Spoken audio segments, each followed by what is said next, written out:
Hello student, कैसे हैं आप सब। एक बार पुनः आप सभी का आपके अपने चैनल शिव कोचिंग क्लासेस पर स्वागत है। क्लास 12 फिजिक्स एनसीईआरटी चैप्टर 6 में एक महत्वपूर्ण क्वेश्चन लेकर आया हूं, जो कि 4 नंबर क्वेश्चन पूछा जाता है और आपके एनुअल एग्जाम के लिए काफी महत्वपूर्ण है। इसलिए वीडियो को अंत तक देखिए और अच्छे से तैयार कर लीजिए। तो चलिए आज का वीडियो स्टार्ट करते हैं। क्वेश्चन है स्टूडेंट, एक लंबी परिनालिका का 100 प्रेरकत्व के लिए व्यंजक ज्ञात कीजिए। क्वेश्चन आता है एक लंबी परिनालिका हेतु 100 प्रेरकत्व के लिए व्यंजक और इसकी निर्भरता निकालिए। तो निर्भरता बहुत ही रेयर कंडीशन में पूछा जाएगा, मेन रूप से पूछा जाएगा स्टूडेंट एक लंबी परिनालिका के लिए 100 प्रेरकत्व का व्यंजक।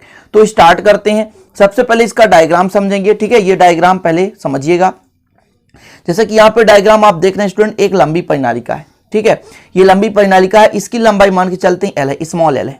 एक लंबी परिनालिका है, इसकी लंबाई कितनी, स्मॉल एल है और इसकी कुल फेरों की संख्या कैपिटल एन है।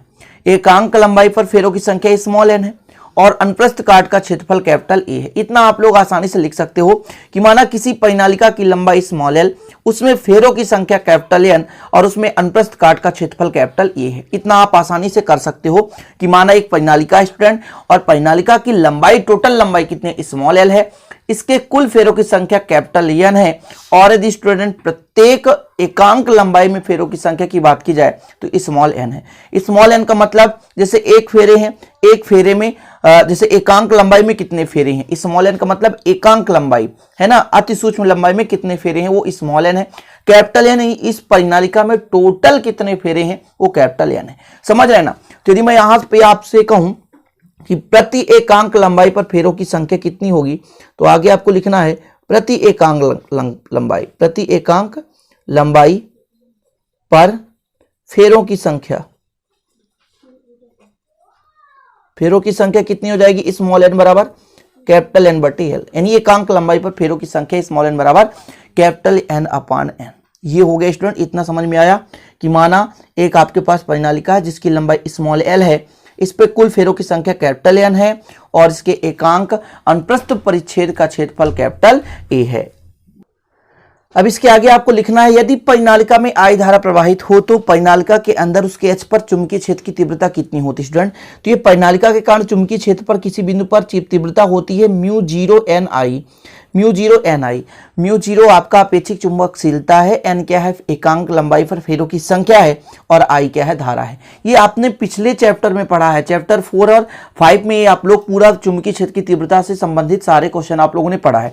परिनालिका के कारण किसी अक्ष पर चुंबकीय क्षेत्र की तीव्रता, परिनालिका कारण किसी केंद्र पर मतलब परिनालिका के अंदर तीव्रता, ये सारी चीजें आपने पढ़ा है। तो वहां से फार्मूला मैंने उठाया है कि अक्ष पर चुंबकीय क्षेत्र की तीव्रता कितनी होगी, V बराबर म्यू जीरो एन आई। इतना क्लियर स्टूडेंट। इतना अब अपन n का मान रख दें, स्मॉल n का मान रखेंगे तो देखिए कितना आ जाएगा, b बराबर हो जाएगा म्यू जीरो कैपिटल एन आई हो जाएगा और बटे में एल, देख सकते हैं ना यहाँ से बटे में एल, और इसको आप समीकरण 1 दे दीजिए।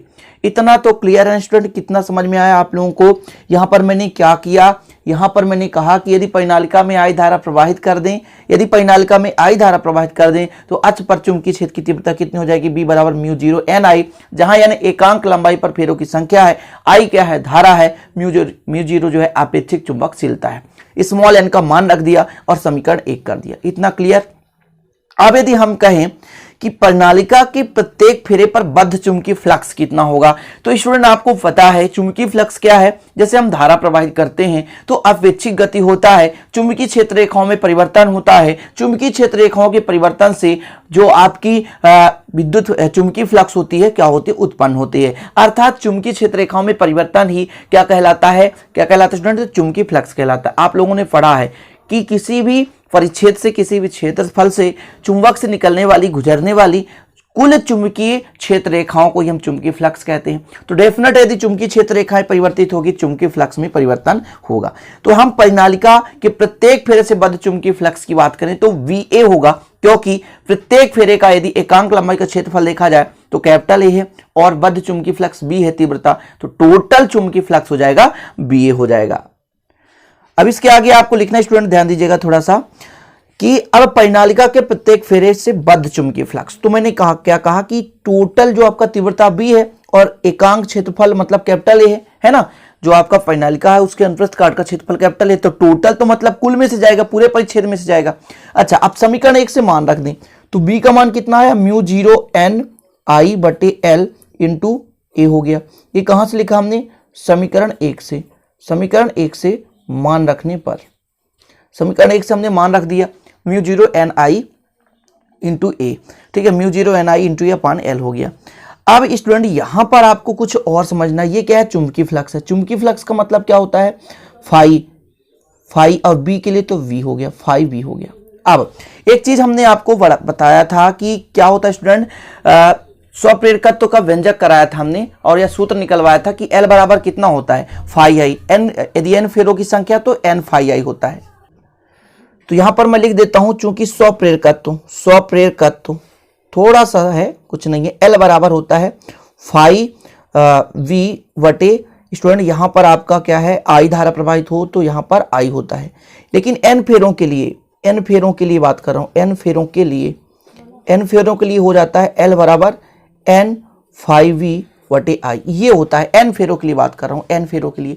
अच्छा, आप फाई बी का मान रख दो, यहाँ पे फाई बी का मान रखो, कितना आएगा, एल इक्वल, एन है तो एन रहने दो, आई है तो आई रहने दो, और फाई बी का मान ये है स्टूडेंट, कितना है, म्यू जीरो एन आई बटे एल इंटू स्टूडेंट ए हो गया। इसको यदि कैलकुलेट करेंगे तो कितना हो जाएगा, म्यू जीरो एन का एन से गुणा होगा तो एन स्क्वायर है ना, आई से आई कट जाएगा इंटू ए बटे एल। जी हाँ, ये आपका आ चुका है स्वप्रेरकत्व के लिए मुख्य रूप से सूत्र, लेकिन इसके आगे भी कुछ करना है तो आपको बता रहा हूँ। ये आपका है स्टूडेंट, जैसे अपेक्षिक चुंबकशीलता आपने पढ़ा म्यू जीरो है, और ये क्या है, तो परिनालिका का क्षेत्रफल है, एल क्या है, लंबाई है, तो ये एल लंबाई वाले अनुप्रस्थ काट के ए क्षेत्रफल वाले परिनालिका के स्वप्रेरकत्व का व्यंजक है। इतना क्लियर, इतना भी आप कर सकते हैं। यदि आपको आगे लिखना है तो थोड़ा सा 2 लाइन लिखिए, तो इतना लिख लीजिए, यदि परिनालिका म्यू आर अपेक्षिक चुंबकशीलता की लौह चुंबकीय पदार्थ को क्रोड पर लिपटी हो तो एल बराबर हो जाएगा student mu r mu zero n square a upon l. अब इसका मान होता है म्यू, तो एल बराबर हो जाएगा mu n square a upon l. यहाँ पर आप लिख सकते हैं क्यू mu r into mu zero बराबर होता है म्यू। ये हो गया आपका कंप्लीट स्टूडेंट, पूरा कंप्लीट हो चुका है व्यंजक। यही लंबी परिनालिका के लिए स्वप्रेरकत्व का व्यंजक है। यहाँ पर लिख दें, यही लंबी परिनालिका के लिए, यही लंबी परिनालिका के लिए स्वप्रेरकत्व, स्वप्रेरकत्व के लिए व्यंजक है, के लिए व्यंजक है। कंप्लीट। अब इसके आगे यदि निर्भरता की बात की जाए स्टूडेंट, तो निर्भरता आप यहां से आसानी से निकाल सकते हो। निर्भरता देखिएगा कैसे निकालना है, देखिएगा जो भी मान ऊपर रहता है उससे मान बढ़ेगा और जो भी नीचे है उससे घटेगा। ये मैं हमेशा कहा हूं कि निर्भरता कैसे निकालना, कुछ भी नहीं स्टूडेंट, यहां से फटाफट निर्भरता निकाल सकते हैं। जैसे यदि लंबाई बढ़ा दी जाए तो स्वप्रेरकत्व का मान कम हो जाएगा, क्षेत्रफल बढ़ा दें तो स्वप्रेरकत्व के मान में वृद्धि होगी, यदि फेरों की संख्या बढ़ा दी जाए तो फेरों की संख्या बढ़ाने से स्वप्रेरकत्व के मान में वृद्धि होगी।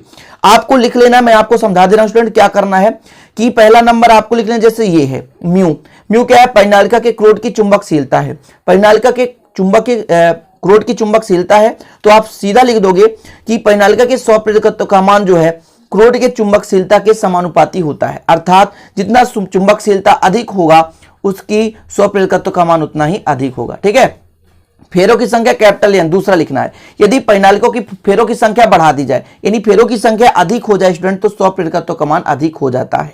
तीसरा आपको लिखना है क्षेत्रफल, यदि अनुप्रस्थ काट का क्षेत्रफल अधिक हो तो स्वप्रेरकत्व अधिक होगा। परिनालिका की लंबाई, यदि लंबाई अधिक हो स्टूडेंट तो स्वप्रेरकत्व क्या हो जाएगा, कम हो जाएगा। सिंपल है, ऊपर वाला बढ़ेगा तो एल का मान बढ़ेगा और नीचे वाला यदि बढ़ेगा स्टूडेंट तो एल का मान क्या हो जाएगा, कम हो जाएगा, क्योंकि अपोजिट में है इसलिए कम होगा। तो इस प्रकार से निर्भरता आप आसानी से अपने से लिख सकते हो। और हाँ, मैंने जितना लिखा है स्टूडेंट उतना आप लिखोगे, पूरे के पूरे नंबर मिलेंगे, मैं गारंटेड कहता हूं। ठीक है, तो जिस स्टेप से मैंने करते आया उसी स्टेप से आपको करना है आसानी से, है ना, टफ नहीं है, थोड़ा सा लॉजिकल है। जैसे कुछ इक्वेशन में नहीं दिया, जरूरी नहीं कि समीकरण दो। ठीक है, तो चलते हैं स्टूडेंट, फिर अच्छा लगे तो लाइक जरूर कर देना, दोस्तों के साथ शेयर कर देना, नए हैं तो चैनल को सब्सक्राइब, बेल आइकन भी प्रेस कर लेना। मिलते हैं इसी प्रकार अगले वीडियो में, तब तक के लिए जय हिंद, वंदे मातरम।